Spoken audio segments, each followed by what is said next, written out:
Bruxelles, capitale de l'Europe, c'est ici que les membres de l'Union européenne se réunissent et prennent des décisions.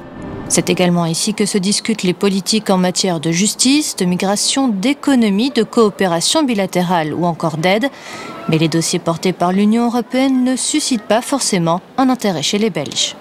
Les pays du Proche-Orient qui bénéficient de l'aide européenne, je dirais Israël déjà, non? C'est un pays du Proche-Orient ou pas? Ouais, enfin, c'est une question qu'on pose comme ça. Je dirais Israël, je dirais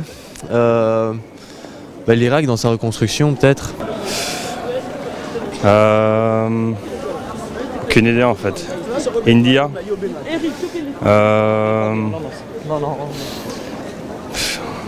Non, aucune idée. Je sais pas, la Palestine, la Syrie, la Jordanie, je sais pas, non. Pourtant, 12 milliards d'euros sur 7 ans sont prévus pour financer l'instrument européen de voisinage et de partenariat, une stratégie mise en place en 2004 destinée à renforcer les liens de l'Europe avec les pays du Sud et de l'Est. Une partie minime de cette aide, 0,4%, est allouée au Liban. Dans le cadre du programme que nous avons avec le Liban, comme avec tous les autres pays de la région, il y a une partie bilatérale et une partie régionale. Dans la partie bilatérale, nous entreprenons des actions qui ont pour objet soit le développement des infrastructures ou des réformes sociales, soit la mise en capacité des administrations libanaises ou des administrations des autres pays, donc une assistance par exemple au fait de moderniser la législation libanaise, par exemple dans le domaine de la concurrence ou par exemple dans le domaine des normes phytosanitaires ou de la politique fiscale, de la politique budgétaire, enfin aux besoins, selon les besoins exprimés par la partie libanaise.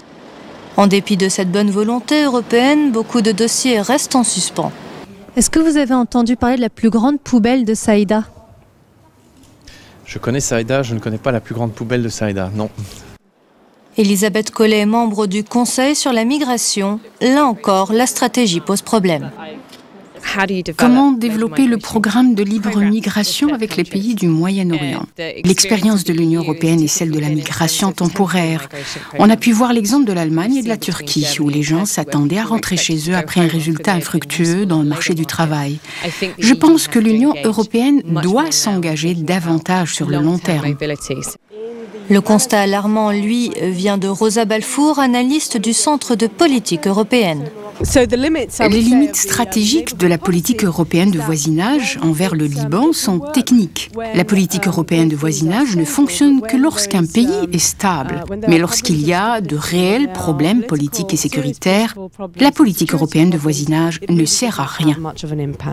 Environnement, infrastructure, énergie durable, l'Union européenne apporte un soutien relatif au Liban, mais tout porte à croire que l'aide stratégique de la politique européenne de voisinage envers le Liban s'arrête là où commencent les conflits internes et régionaux. Du siège de la Commission européenne à Bruxelles, Neila Haïd, Future News.